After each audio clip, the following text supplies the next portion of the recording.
A very good evening, and I warmly welcome each and every student of this class.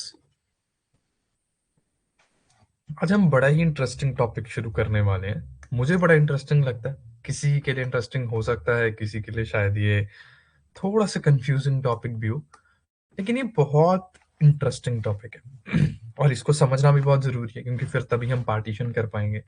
और इस topic का नाम है कोपार्शनरी।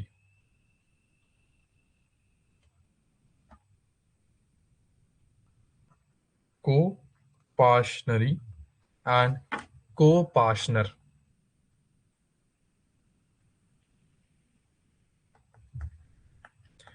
Now, before I move on to this topic, मैं छोटी सी आपके साथ डिस्कशन करना चाहता हूँ अबाउट रिलीजन, अबाउट कस्टम्स, ये कोपाशनरी कहाँ से आता है, क्या नहीं।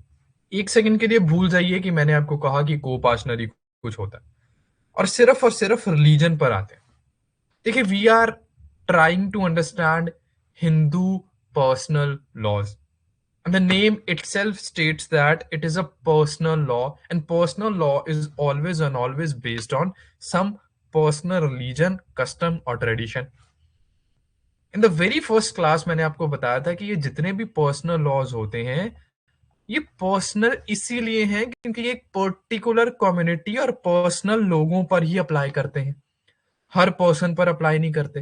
देर आर सम सेकुलर लॉज जो सब पर अप्लाई करते हैं। हम BNSS पढ़ रहे हैं, वो सेकुलर लॉ है, सब पर अप्लाई करेगा। लेकिन क्या हिंदू लॉ सब पर अप्लाई करेंगे? The answer is no. Hindu law सब पर अप्लाई नहीं करेंगे।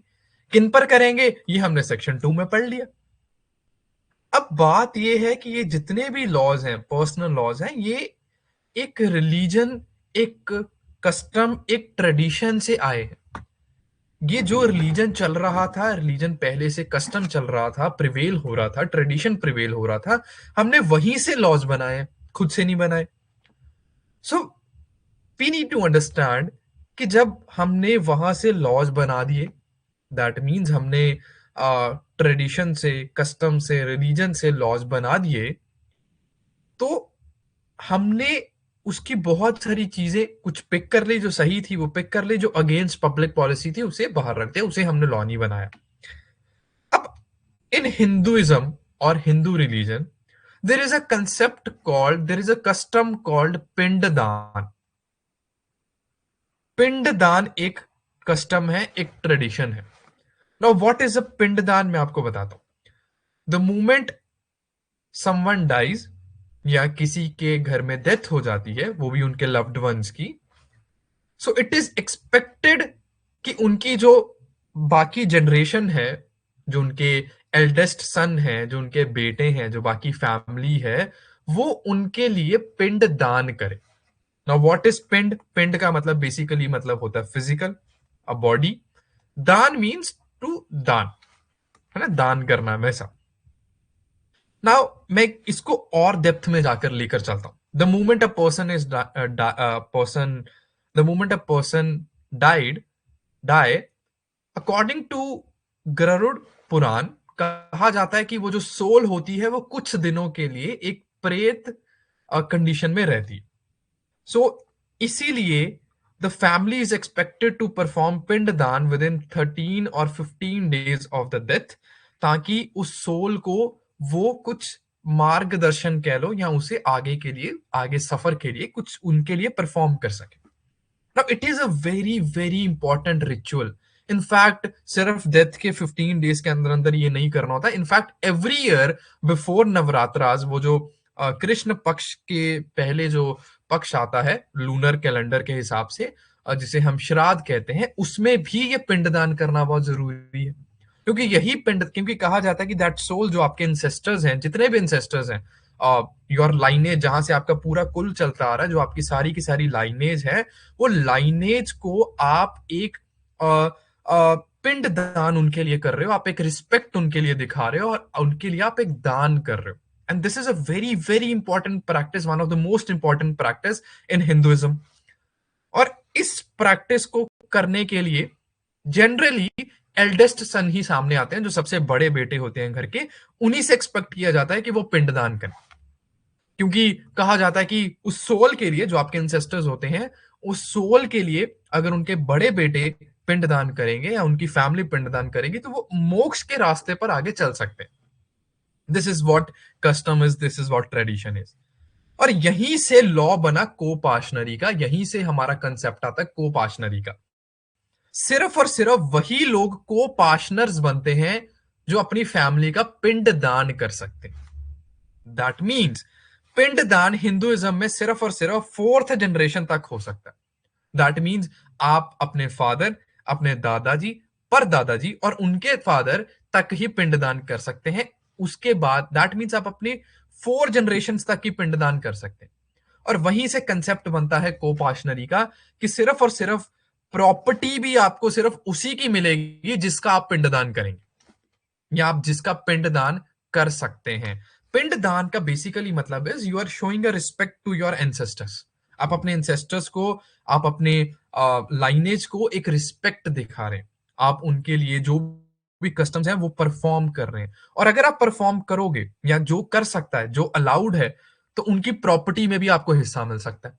और सिर्फ बर्थ से आपको ये राइट मिल जाता है इन द प्रॉपर्टी। और जो को पार्टनर्स बनते हैं वही सिर्फ राइट टू पार्टीशन का राइट रखते हैं।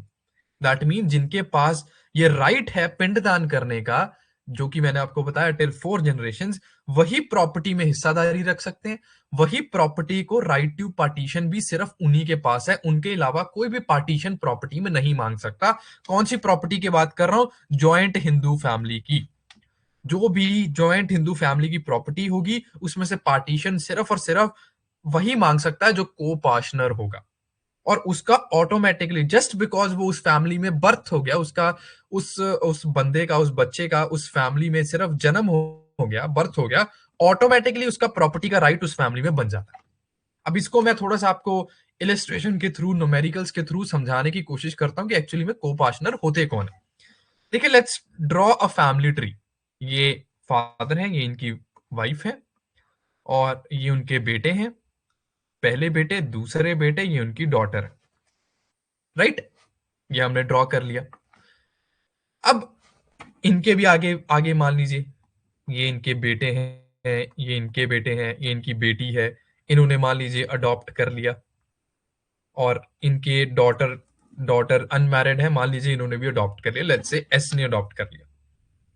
ठीक है, अब ये जो मैं जो भी बातें करूंगा ये अभी के लिए प्री 2005 अमेंडमेंट, एक अमेंडमेंट आई, उसने चीजें बदल दी। उससे पहले पहले की अभी थ्योरी बता रहा हूं, उसके बाद आऊंगा आफ्टर 2005। अभी के लिए pre 2005।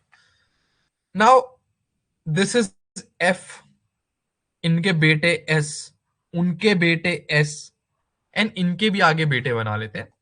Let's call him S4। ठीक है, पिंडदान करने की जो राइट है, पिंडदान करने का जो राइट है वो सिर्फ और सिर्फ 4 जनरेशन को।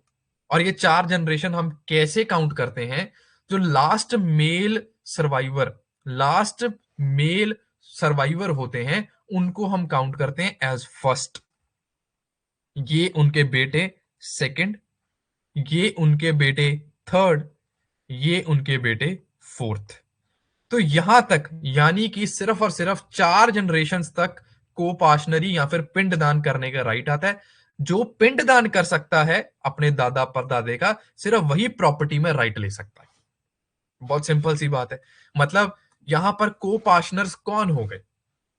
देखिए, ऑफ कोर्स एफ जो है वो लास्ट मेल होल्डर हैं, इन्हें हम लास्ट मेल होल्डर कहेंगे। फिर इनके बेटे आ गए एस। ये क्या पिंडदान कर सकते हैं अपने फादर का? फॉर श्योर कर सकते हैं, तो इनकी प्रॉपर्टी में हिस्सा भी ले सकते हैं। क्या S1 अपने दादाजी का पिंडदान कर सकते हैं? बिल्कुल कर सकते हैं। ये 3 जनरेशन में आ रहे हैं, दैट मीन्स प्रॉपर्टी में हिस्सेदारी भी हो सकती है। S4 यहां तक क्या पिंडदान कर सकते हैं? कर सकते हैं, क्योंकि 4 जनरेशन में ही आ रहे हैं। दैट मीन्स इनका भी बर्थ राइट बन जाता है ऑटोमेटिकली उस प्रॉपर्टी में। किस प्रॉपर्टी में? हिंदू जॉइंट फैमिली की प्रॉपर्टी में। अब क्या इनका भी बनेगा? फॉर श्योर इनका भी बनेगा। ये भी ये भी पिंडदान कर सकते हैं, इनके भी तो वही फादर है। क्या इनका भी पिंड राइट बनेगा प्रॉपर्टी में? बिल्कुल, ये भी को पार्टनर्स है। मान लीजिए इनके बेटे आते हैं कि इनका भी राइट बनेगा, इनका भी बनेगा, ये भी को पार्टनर्स है।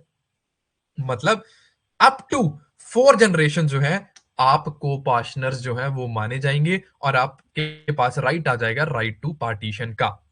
क्या को पार्टनरी बाय मैरिज क्रिएट हो सकती है? दैट मीन्स अगर मान लीजिए इस एस की वाइफ आ गई W2, क्या ये भी को पार्टनर है? The answer is no. Co-partner can only be created either through through birth, या तो आपका उस जॉइंट हिंदू फैमिली में जन्म हुआ है, या फिर उस जॉइंट हिंदू फैमिली ने आपको अडॉप्ट किया। सिर्फ दो वे से को पार्टनरी क्रिएट होती है, इसके अलावा किसी भी वे से को पार्टनरी क्रिएट नहीं होती। इसको कुछ एग्जांपल के थ्रू मैं और समझाने की कोशिश करता हूं। सपोज दिस इज एफ, ठीक है। एफ के फादर हैं एफ, इनके दादाजी हैं एफ, और इनके परदादाजी हैं एफ। फिर इनके बेटे हैं एस, फिर इनके बेटे के बेटे हैं एस, फिर इनके बेटे के बेटे के बेटे हैं S. Now the last male holder alive is this, he is the last male holder alive, मतलब जो अभी जिंदा है और जिनके हाथ में प्रॉपर्टी है, जो लास्ट मेल होल्डर अलाइव है। मतलब इन शॉर्ट इन्हें हम कह देते हैं सीनियर मोस्ट को पार्टनरी, क्योंकि सीनियर मोस्ट है को पार्टनरी। तो जो भी लास्ट मेल होल्डर होते हैं, जो भी लास्ट मेल होल्डर होते हैं या फिर सीनियर मोस्ट को पार्टनर होते हैं, वहां से हम काउंट करना शुरू करते हैं, उनको एज वन काउंट करते हैं। इनको हम एज वन काउंट करेंगे, टू, एक्सक्यूज मी, 3 एंड 4। तो को पार्टनरी जो है वो सिर्फ और सिर्फ यहां तक क्रिएट हुई, सिर्फ और सिर्फ 4 जनरेशन तक को पार्टनरी क्रिएट होती है, इसके बाद को पार्टनरी नहीं होते। देखिए, यू नीड टू अंडरस्टैंड कि हम जिसे भी लास्ट मेल होल्डर कह रहे हैं, उसको हम as one first generation count करेंगे, फिर उनके नीचे सेकंड, फिर थर्ड, फिर फोर्थ, और सिर्फ फोर्थ तक ही जाएंगे। और यही 4 को पार्टनर्स हैं, और यही चारों के पास एक राइट टू पार्टीशन का राइट है। इन्हीं के पास पार्टीशन करने का राइट है, इनके अलावा किसी का भी राइट नहीं है। और ये राइट इन्हें कैसे मिला, किसने दिया? कहीं एफिडेविट साइन हुआ, कुछ हो नहीं, ये इनके पास बर्थ राइट है। तो मूवमेंट ये सिर्फ इस फैमिली में बॉर्न हो गए ना, सिर्फ बर्थ हो गया इस फैमिली में, ऑटोमेटिकली ये को पार्टनर्स बन जाते हैं, अगर वो 4 जनरेशन के बीच में आ रहे हैं। अब इसको मैं थोड़ा सा प्रॉपर फैमिली ट्री ड्रॉ करके समझाने की कोशिश करता हूं कि एक्चुअली में होता क्या। एफ है, उनकी वाइफ है,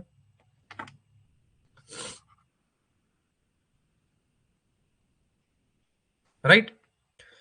फिर आ गए इनके बेटे एफ एस, इनकी वाइफ W1, फिर इनके बेटे FS2, फिर इनके बेटे FS1,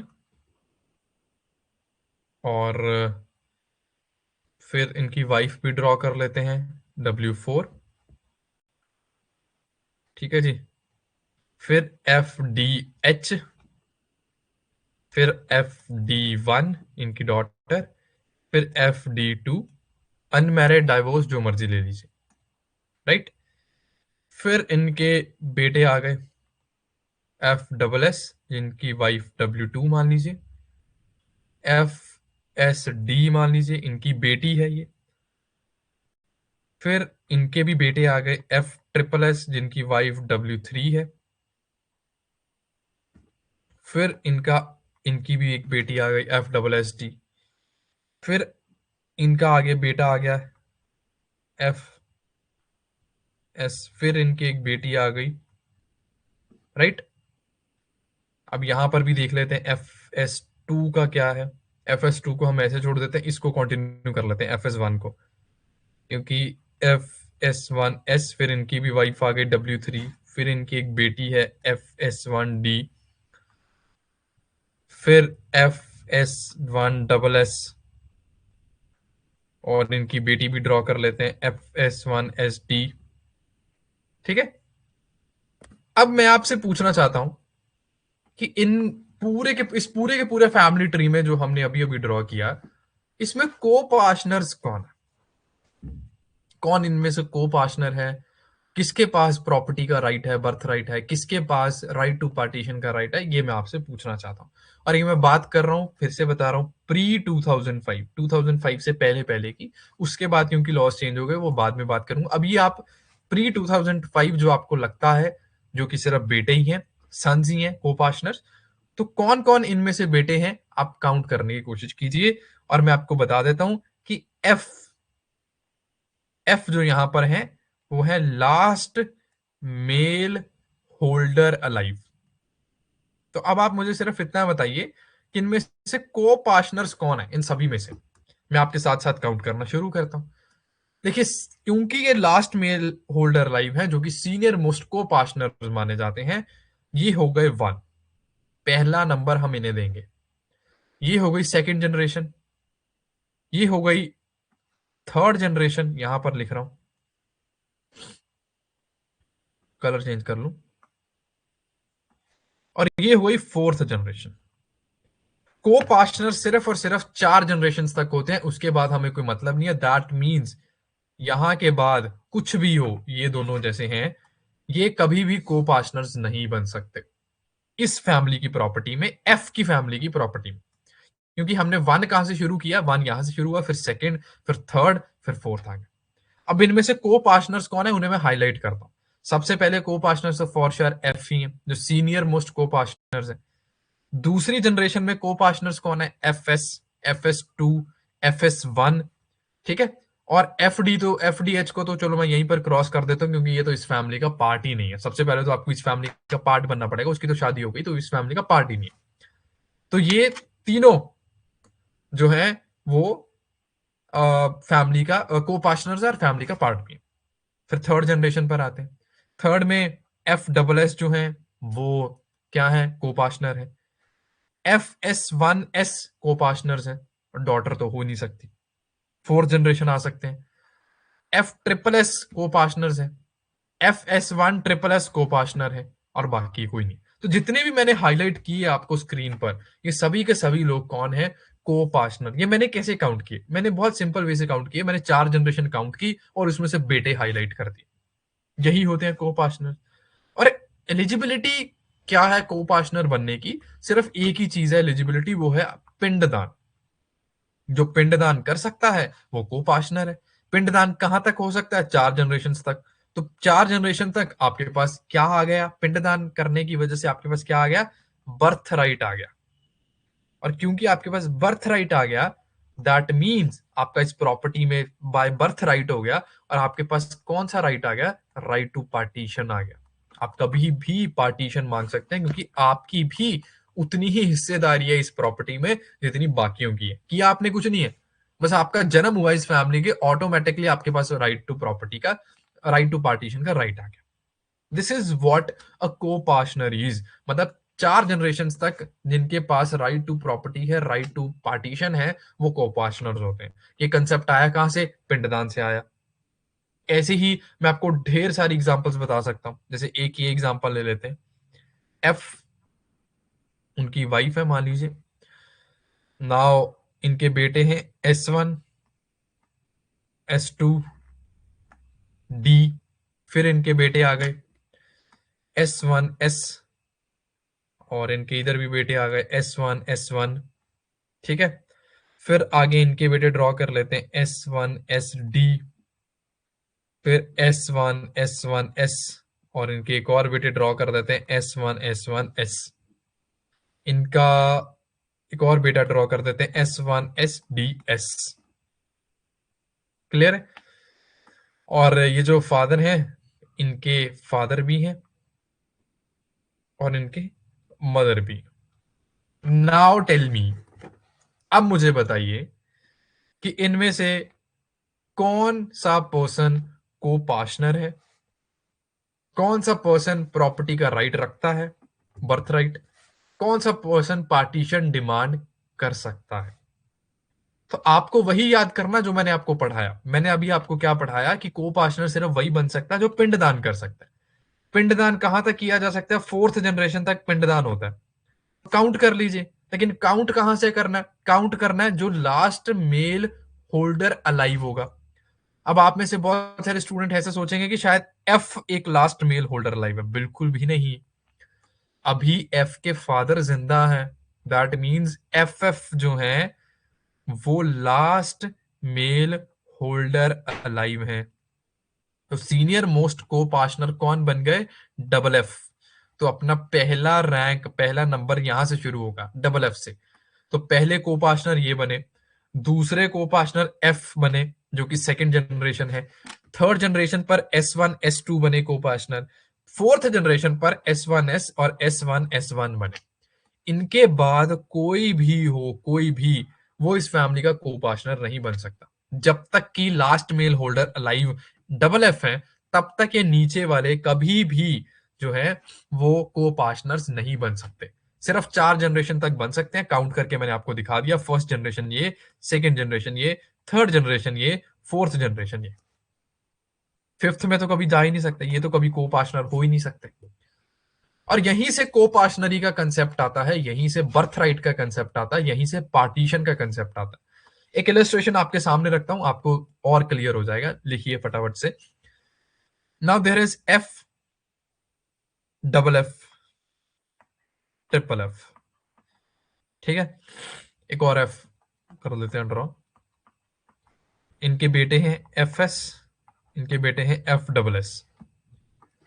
नाउ मैं आपको बता देता हूं, ये खुद से बता देता हूं कि ये जो है ये लास्ट मेल होल्डर अलाइव है। Last male holder alive, right? कौन? ये वाले। तो अब मुझे बताइए कि इनमें से को पार्टनर्स कौन बने? तो आप कहोगे सर आपने हमें बताया कि लास्ट मेल होल्डर लाइफ से 4 काउंट कर लेने नीचे। So this is first, this is second, this is third, this is fourth. Okay, तो मैं इनको हाईलाइट कर देता हूं कि ये 4 जाने को पार्टनर्स हैं। इनके नीचे ये को पार्टनर्स नहीं है, राइट? यही हमने पढ़ा, यही हमने समझा। अब इसी एग्जांपल को मैं थोड़ा सा ट्विस्ट करता हूं। मान लीजिए क्या एफ की डेथ हो गई, तो क्या डबल एफ की जगह ये जो एफ एस है ये को पार्टनर बन जाएंगे? यस और नो, बताइए क्या लगता है? लेट्स सपोज डबल एफ की भी डेथ हो गई, तो पहले 2 ये हुए और उसके बाद क्या ये तीसरे और चौथे बन जाएंगे नीचे वाले? यस और नो? मान लीजिए ये ट्रिपल एफ की भी डेथ हो गई, अब तो तीनों ही ये गए, तो ऑटोमेटिकली क्या ये वाले एफ के बाद ऑटोमेटिकली एफ एस और एफ डबल एस को पार्टनर ही बन जाएंगे? द आंसर इज नो, कभी भी नहीं। अब आप पूछेंगे सर क्यों? क्योंकि मैंने आपको पहले ही ये बताया कि को पार्टनरी की एलिजिबिलिटी क्राइटेरिया ही सिर्फ पिंडदान है। जो पिंडदान कर सकता है वही वही तो प्रॉपर्टी को होल्ड कर सकता है। अब यहां पर लास्ट मेल होल्डर अलाइव कौन है? ये वाले एफ, 4 बारी एफ। क्या एफ एस इनका पिंडदान कर सकते हैं? तो काउंट करके देखो, 4 जनरेशन, एफ एस फर्स्ट हो गया, ये सेकंड, ये थर्ड, ये fourth. That means F S तो कभी भी उसका पिंडदान नहीं कर सकते। अगर पिंडदान नहीं कर सकते तो प्रॉपर्टी का राइट भी नहीं है उनके पास। सिंपल। और यही अगर मैं इसको भी काउंट करूं, एफ डबल एस को, क्या ये पिंडदान कर सकता है इस बंदे का? काउंट करके देख लेते हैं। ये फर्स्ट हो गया, ये सेकंड हो गया, ये थर्ड हो गया, ये फोर्थ हो गया। पिंडदान कर सकता है? Answer is no. तो जब पिंडदान ही नहीं कर सकता तो को पार्टनर कैसे बन सकता है? तो इसीलिए बार बार बस आपको यही याद रखना है, एलिजिबिलिटी क्राइटेरिया इज द पिंडदान। तो और वो सिर्फ 4 जनरेशन तक हो सकता है। तो मतलब चाहे इनकी डेथ हो गई, लेकिन आप जंप कभी नहीं कर सकते। आप तब भी इन्हें काउंट करोगे और को पार्टनरी तब भी सिर्फ यहीं तक बनेगी, इससे नीचे नहीं जाएगी। इसीलिए एफ डबल एस कभी भी कैन नेवर बी द को पार्टनर जब तक लास्ट मेल होल्डर लाइफ जो है वो ये है। जब automatically last male holder life जो है वो नीचे आ जाएंगे, मतलब अगर मान लीजिए, मैं इसी एग्जांपल को थोड़ा सा और ले लेता हूं। मान लीजिए लास्ट मेल होल्डर लाइव बन गए एफ डबल एफ, ये बने लास्ट मेल होल्डर अलाइव, तो ऑटोमेटिकली इनके नीचे वाली जनरेशन को पार्टनरीज बन जाएंगी। तब ये भी बन जाएंगे, तब ये एफ एस और एफ डबल एस भी ऑटोमेटिकली को पार्टनर बन जाएंगे। लेकिन जब तक लास्ट मेल होल्डर लाइव जो है वो ये पर्सन है, तब तक ये दोनों कभी भी नहीं बन सकते, चाहे इनके बीच की सारी जनरेशन की डेथ हो जाए, कुछ भी हो जाए। लेकिन जब तक ये लास्ट मेल होल्डर लाइव है, तब तक ये तो कभी नहीं बन सकते। ठीक है, क्लियर है? अब मुझसे क्वेश्चन आप पूछना चाहते हैं, कुछ अपनी क्वेरी रखना चाहते हैं, कुछ लगता है आपको कि मुझे समझ नहीं आया, मोस्ट वेलकम। मैं चाहता हूं कि आप मुझसे पूछ लीजिए, जो भी आप कहना चाहते हैं पूछ लीजिए, कोई डाउट है। मैं पूरा सम अप करके आपको बस यही बताना चाहता हूं कि देखिए, co-partnery is a narrower concept within the joint Hindu family. Joint Hindu family के अंदर एक नैरो कंसेप्ट है जिसे हम कहते हैं को पार्टनरी। ये कंसेप्ट हमने क्यों बनाया? ताकि एक बर्थ राइट मिल सके प्रॉपर्टी में। अब हम बर्थ राइट उसी को सिर्फ दे रहे हैं प्रॉपर्टी में जो अपने एंसेस्टर्स का पिंडदान कर सकता है। जो अपने एंसेस्टर्स का पिंडदान कर सकता है वही बर्थ राइट लेगा प्रॉपर्टी में। अब पिंडदान कौन कर सकता है? सिर्फ 4 जनरेशन तक वो कर सकता है अपना, मतलब उसके ऊपर वाली जो 4 जनरेशन है वो उनके लिए पिंडदान कर सकता है। ऊपर वाली जनरेशन मतलब अगर ये एक बंदा है एफ, तो ये अपनी ऊपर वाली 4 जनरेशन के लिए, मतलब ये टोटल 4 होता है, इनके लिए पिंडदान कर सकता है। ठीक है, मतलब ये अपने फादर, दादाजी, पर दादाजी के लिए पिंडदान कर सकता है। तो अगर हम यहां से काउंट करना शुरू करें, this is the first, this is second, this is third, this is fourth, तो ये चारों के चारों लोग जो हैं वो को पार्टनरी ऑटोमेटिकली बन जाते हैं। और को पार्टनरी बनने से होता क्या है, इनके पास ज्वाइंट हिंदू फैमिली में बर्थ राइट आ जाता है। और क्योंकि जॉइंट हिंदू फैमिली में एक बर्थ राइट आ गया, ऑटोमेटिकली इनके पास पार्टीशन का राइट आ जाता है। तो ये कभी भी पार्टीशन जो है वो मांग सकते हैं जॉइंट हिंदू फैमिली में। जब भी इन्हें लगेगा, जब भी इनकी दिल करेगा, कुछ करेगा, ये ऑटोमेटिकली पार्टीशन मांग सकते हैं। और मैंने कल की क्लास में भी पढ़ाया आपको कि द मोमेंट ये पार्टीशन मांगेंगे या जॉइंट हिंदू फैमिली में पार्टीशन करेंगे, तो इनका जॉइंट हिंदू फैमिली का स्टेटस जो है वो खत्म हो जाएगा। फिर ये अलग अलग हो जाएंगी फैमिली, मतलब इंडिविजुअल लेवल पर जॉइंट हिंदू फैमिली चलती रहेगी, लेकिन ये फैमिली खत्म हो जाएगी। क्योंकि हमने कल भी पढ़ा कि एक जॉइंट हिंदू फैमिली सिर्फ 2 ही वे से खत्म हो सकती है। एक, या तो सभी मेंबर्स की डेथ हो जाए, दूसरा partition. I just hope I am loud and clear, आपको को पार्टनरी का कंसेप्ट समझ आ गया। Anything you want to ask, most welcome, जो भी आप पूछना चाहते हैं पूछ लीजिए। अगर लग गया समझ, अगर आप कहते हो कि नहीं सर हमें पता लग गया, तो उसके ऊपर एक छोटा सा पैराग्राफ लिख लीजिए और लिखिए अपनी कॉपीज पर, co-partnery consist of, co-partneries consist of all the male descendants, all the male descendants and members of the joint Hindu family and members of the joint Hindu family counted up till counted up till 4 generations, counted up till 4 generations from the senior most co-partner, from the, कहां से, वही तो मैंने अभी आपको समझाया, कहां से काउंट किया जाएगा? From the senior most copartner alive, जिंदा भी होने चाहिए जहां से आप काउंट कर रहे हो, from the senior most copartner alive, also called also called as last male holder alive. Senior most copartner को ही हम कहते हैं last male holder alive, full stop.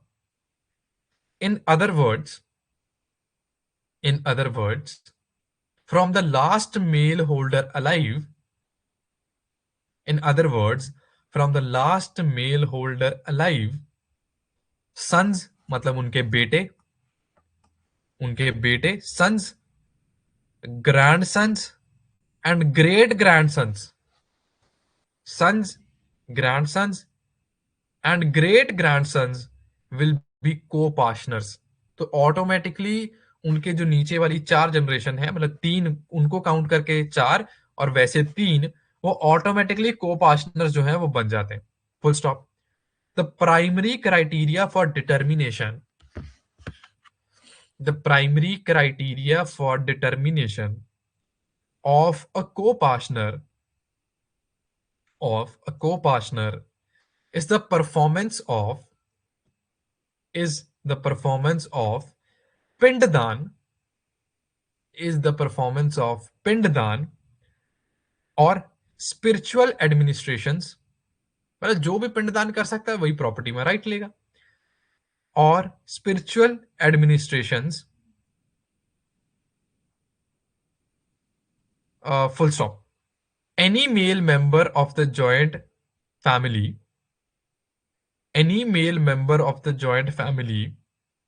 by birth or by adoption,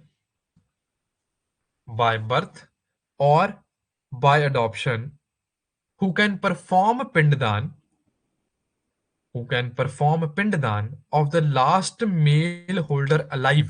किसका पिंडदान? ये जो last male holder alive है, इनका पिंडदान जो कर सकता है वही को-पार्टनर बनेगा. Of the last male holder alive will be a co-partner, और वही को-पार्टनर बनेगा. Full stop. The foremost privilege of a co-partner. तो अच्छा, फायदा क्या है को-पार्टनर बनने का? हमने आपको कह दिया जी आप को-पार्टनर हो, बस कुछ ठीक है, मैं बन गया को-पार्टनर, कुछ बताओ भी तो सही कि ये दोगे, ये खिलाओगे, ये पिलाओगे, कि ठीक है जी अब मुझे पिज्जा के साथ मुझे कॉफी भी फ्री मिलेगी, अब मुझे डोनट के साथ जो है वो क्रोसॉन भी मिलेगा. कुछ तो फायदा बताओ, को-पार्टनर बनने का फायदा क्या?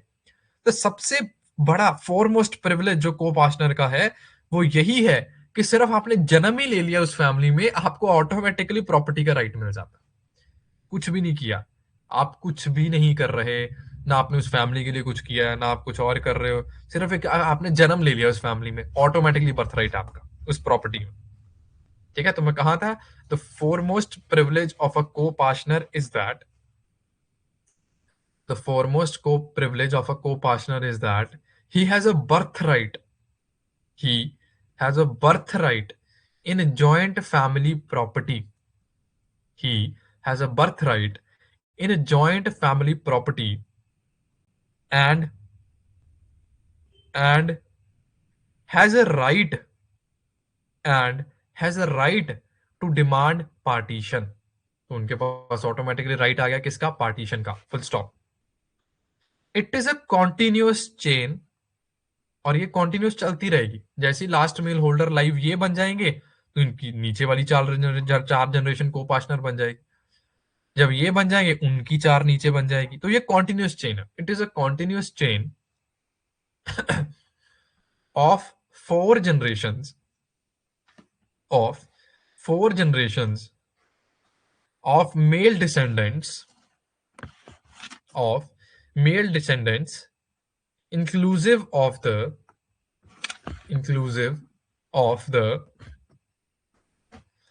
last male holder alive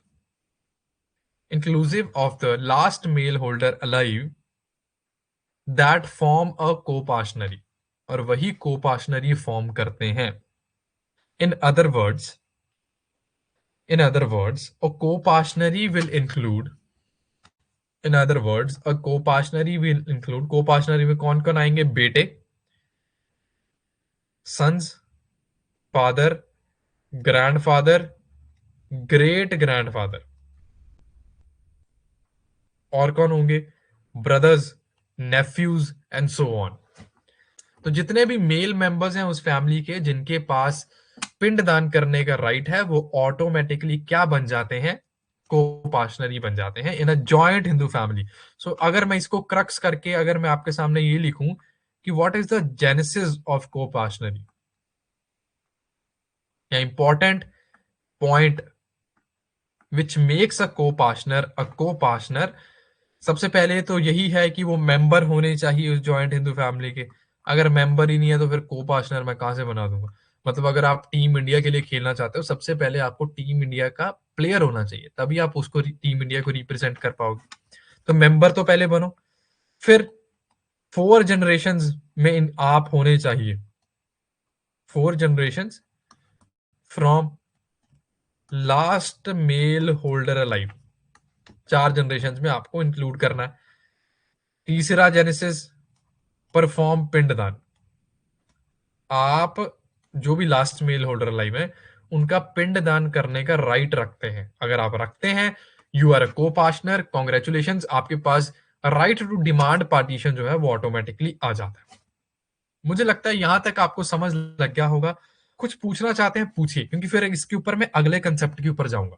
यहां तक कुछ पूछना, कुछ डाउट है पूछिए, फिर मैं अगले कंसेप्ट पर जाऊंगा जो इससे अगला कंसेप्ट है।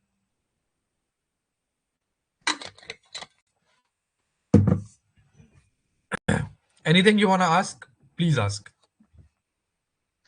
अब बिल्कुल ही बेसिक से शुरू करता हूं, क्योंकि हम यहां पर प्रॉपर्टी की बात कर रहे हैं, बर्थ राइट की बात कर रहे हैं, पार्टीशन की बात कर रहे हैं, को पार्टनरी की बात कर रहे हैं। बड़े लोगों को तो यही नहीं पता होगा कि ये प्रॉपर्टी होती क्या है, ये इंसेस्ट्रल प्रॉपर्टी क्या होती है, कुछ होती है। मैं आपको बताता हूं, दो एग्जांपल ले लेते हैं। Let's call one person as Shyamlal and another person as Ramlal. ठीक है, दोनों की अलग अलग फैमिलीज हैं, याद रखना। नाउ रामलाल को अपने फादर गिरधारी लाल से प्रॉपर्टी मिली थी, और गिरधारी लाल जी को अपने फादर मुरारी लाल से प्रॉपर्टी मिली थी, और ये ऐसे ही पास ऑन होती गई। मुरारी लाल जी जो इनके ग्रैंडफादर थे, उनसे प्रॉपर्टी जो ट्रांसफर हुई वो हुई गिरधारी लाल को। गिरधारी लाल से प्रॉपर्टी ट्रांसफर हुई रामलाल को। सो ये ऐसा, ये जो भी प्रॉपर्टी है ये बन जाती है ऑटोमेटिकली एंसेस्ट्रल प्रॉपर्टी। क्यों? क्योंकि गिरधारी लाल या फिर रामलाल ने इस प्रॉपर्टी को एक्वायर करने के लिए कुछ नहीं किया, ना उन्होंने पैसे दिए, ना उन्होंने मेहनत की, ना उन्होंने कुछ किया। ऑटोमेटिकली उनके ग्रेट ग्रैंडफादर या उनकी फैमिली में से किसी एक बंदे ने उस प्रॉपर्टी को खरीदा था, वो आगे फैमिली में आगे आगे जाती प्रॉपर्टी जाती है। क्या इनमें से किसी ने भी कुछ किया उस प्रॉपर्टी के लिए? आंसर है जीरो। 1 रुपया भी दिया? नहीं दिया। तो ऑटोमेटिकली ये जो प्रॉपर्टी बन जाती है ये एंसेस्ट्रल प्रॉपर्टी बन जाती है। बिना कुछ किए इनको वो प्रॉपर्टी मिल गई, ऑटोमेटिकली एंसेस्ट्रल प्रॉपर्टी है। यही एग्जांपल ले लेता हूं मैं दूसरी तरफ श्यामलाल की। श्यामलाल को ऐसी कोई इंसेस्ट्रल प्रॉपर्टी नहीं मिली थी, ना फादर से मिली, ना ग्रैंडफादर से मिली, ना ग्रेट ग्रैंडफादर से मिली, कुछ नहीं मिली, कुछ भी नहीं मिला। श्यामलाल ने अपना पैसा इकट्ठा किया, धीरे धीरे धीरे कर कर पैसा इकट्ठा किया, जॉब से नाइट शिफ्ट करके, मॉर्निंग शिफ्ट, इधर पैसा उधर पैसा जोड़ा, हर जगह से पैसा जोड़ा, और थोड़ी सी जमीन खरीद ली। लेट्स से 2 बीघा जमीन खरीद ली, एग्रीकल्चरल जमीन 2 बीघा खरीद ली श्यामलाल ने। अब श्यामलाल की ये कौन सी प्रॉपर्टी है? क्या एंसेस्ट्रल प्रॉपर्टी है? बिल्कुल भी नहीं। इसे हम कहते हैं self acquired property. What is self acquired property? जो उसने खुद से खरीदी है, खुद खरीदी है उसने, खुद पैसे लगाकर खरीदी है, खुद मेहनत से खरीदी है। वो जो प्रॉपर्टी होती है वो सेल्फ एक्वायर्ड प्रॉपर्टी होती है। क्या इसमें, इस प्रॉपर्टी में, ये जो श्यामलाल की हमने एग्जांपल ली है, क्या इस प्रॉपर्टी में श्यामलाल के बेटे का या बेटे के बेटे का या किसी और का भी राइट बनता है? द आंसर इज नो, बिल्कुल भी नहीं बनता। क्योंकि ये सेल्फ एक्वायर्ड प्रॉपर्टी है, ये उनकी अपनी प्रॉपर्टी है, उन्होंने खुद प्रॉपर्टी खरीदी है। यहां पर कोई बर्थ राइट नहीं है। बर्थ राइट को पार्टनरी सिर्फ और सिर्फ कहां क्रिएट होता है? जॉइंट फैमिली प्रॉपर्टी में, जहां पर एंसेस्ट्रल प्रॉपर्टी है वहां पर। अब मान लीजिए रामलाल के भी आगे बेटे ड्रॉ कर लेते हैं, रामलाल, गिरधारी लाल, मुरारी लाल, और क्या नाम रखें, इनके बेटे का नाम है मान लीजिए मनोज, और मनोज के बेटे का नाम मान लीजिए अंकित। ठीक है जी, रामलाल के बेटे का नाम मनोज, मनोज के बेटे का नाम अंकित। ये मेरे दोस्तों का नाम है एक्चुअली, मुझे कोई और नाम याद नहीं आया तो मैंने अपने दोस्तों के लिख दिया ना।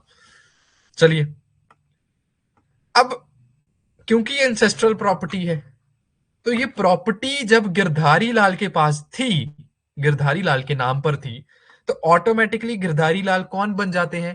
Last male holder alive. Right, अभी मैंने आपको समझाया। तो गिरधारी लाल के घर में जब रामलाल का बर्थ हुआ होगा ना, उनके बेटे का जिस दिन जन्म ही हुआ होगा, सिर्फ उस बर्थ से ही, सिर्फ उस जन्म होने से ही ऑटोमेटिकली रामलाल को राइट दे दिया गिरधारी लाल की प्रॉपर्टी में। क्यों? क्योंकि ये इंसेस्ट्रल प्रॉपर्टी है। फिर रामलाल ने शादी की, और रामलाल की शादी के बाद एक बेटा पैदा हुआ, मनोज। तो द मोमेंट मनोज पैदा हुआ ना, ऑटोमेटिकली मनोज को बर्थ राइट मिल गया गिरधारी लाल की प्रॉपर्टी में। मनोज ने कुछ नहीं किया, ना ही रामलाल ने कुछ किया, सिर्फ जन्म लिया, प्रॉपर्टी में राइट मिल गया। फिर मनोज के घर में बेटा हुआ अंकित। इसने क्या कुछ किया प्रॉपर्टी को लेने के लिए? The answer is no. The movement इसका बर्थ हुआ ना, ऑटोमेटिकली गिरधारी लाल की प्रॉपर्टी में इसका राइट बन गया। यही कोपाशनरी है। अब ऑन द कॉन्ट्रेरी मैं यहां पर एग्जांपल लेता हूं सेल्फ एक्वायर्ड प्रॉपर्टी में। श्यामलाल का बेटा कोई भी ले लेते हैं, क्या नाम ले, सचिन। और सचिन का बेटा रोहित, राइट? कुछ भी नाम ले रहे हैं, मैं तो सिर्फ समझाने के लिए आपको बता रहा हूं। श्यामलाल ने अपनी प्रॉपर्टी खुद एक्वायर की, सेल्फ एक्वायर प्रॉपर्टी, जमीन बेच बेच कर अपना सारा पैसा जोड़ जोड़ कर प्रॉपर्टी ली और उसे सेल्फ एक्वायर किया, प्रॉपर्टी खरीदी आराम से, धीरे से, जितना भी वो पैसा इन्वेस्ट कर सकता था, जोड़ सकता था, सब चीजें करके उसने प्रॉपर्टी ली। जब उसने प्रॉपर्टी ली, क्या, और उसने बाद में शादी की या पहले शादी कर ली जैसे भी, तो सचिन का बर्थ होता है उसमें, उसके घर में। क्या सचिन का इसकी प्रॉपर्टी में कोई राइट बनता है? The answer is no. जब तक इसके फादर श्यामलाल अलाइव है, सचिन का कोई राइट नहीं है इस प्रॉपर्टी में। और ये जो प्रॉपर्टी है, इस प्रॉपर्टी का फिर होगा क्या? अब श्यामलाल इस प्रॉपर्टी का कुछ भी कर सकते हैं।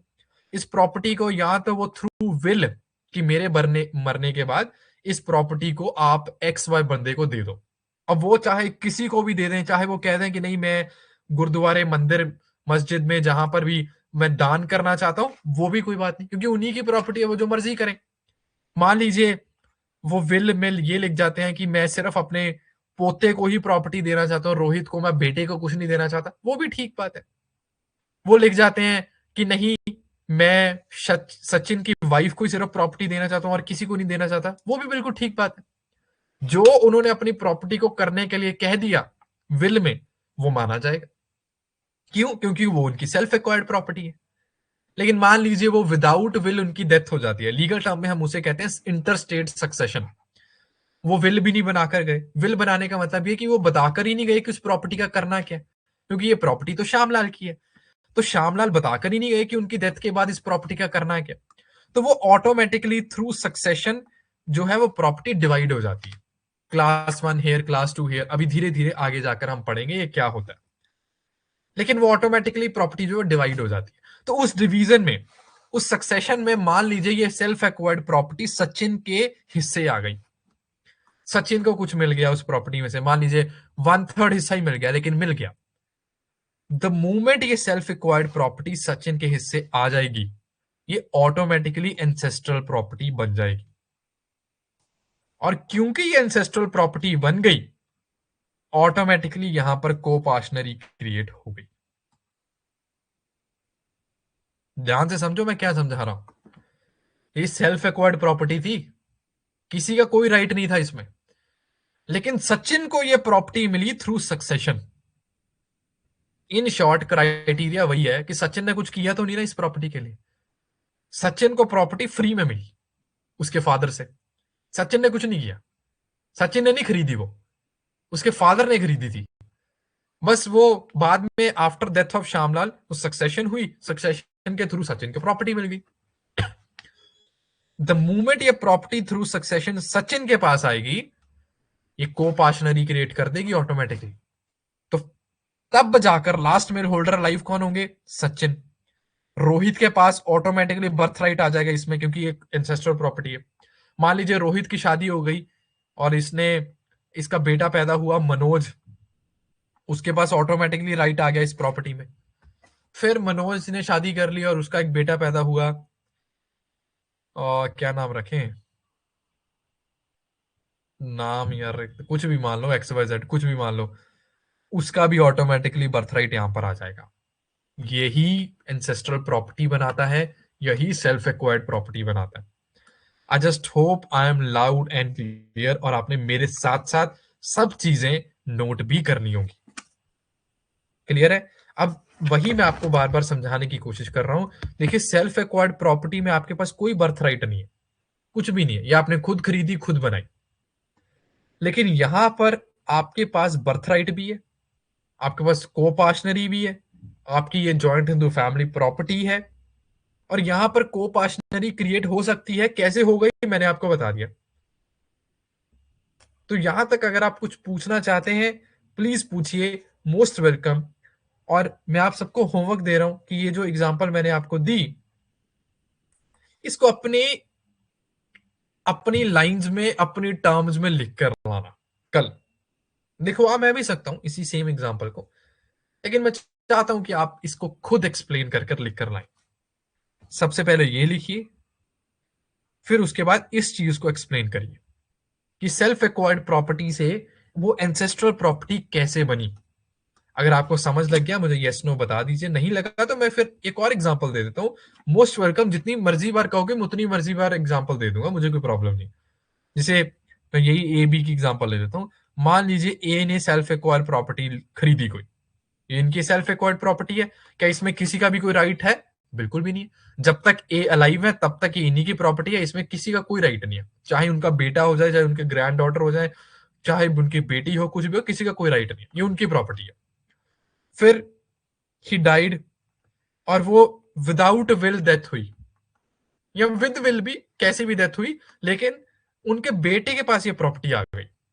थ्रू विल आई, थ्रू इंटरस्टेट सक्सेशन आई, कैसे भी आई। द मोमेंट ये प्रॉपर्टी यहां बी के पास पहुंचेगी, ये ऑटोमेटिकली एंसेस्ट्रल प्रॉपर्टी बन जाएगी।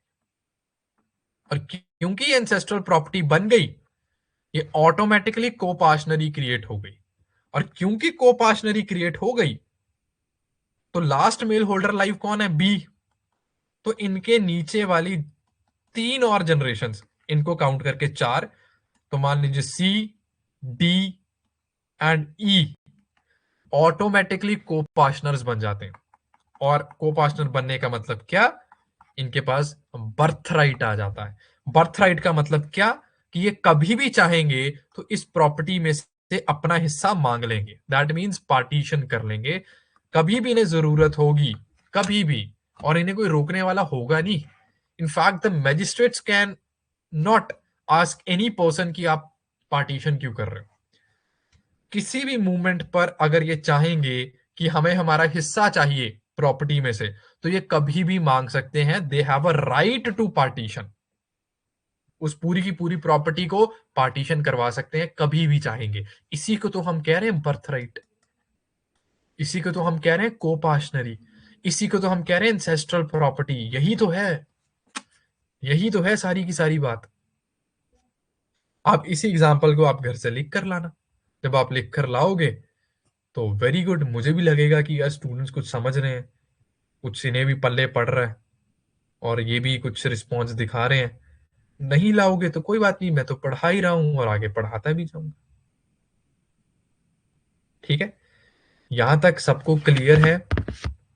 आप मुझे यस नो बता सकते हैं। कुछ नहीं समझ आया, प्लीज प्लीज आस्क मी, मुझसे पूछ लीजिए। कोई डाउट है, कुछ कहना चाहते हैं, कोई फीडबैक देना चाहते हैं कि कोई मैं फास्ट चल रहा हूँ, स्लो चल रहा हूँ, जैसे भी आप दे सकते हैं। Most welcome. Anything you want ask? नहीं तो फिर इस क्लास, आज की क्लास प्लीज रिवाइज करके आना। This is one of the most important classes. आप इससे वो भी कर सकते हैं, मार्क भी कर सकते हैं, ताकि आपको इन फ्यूचर में भी याद रहे कि हमने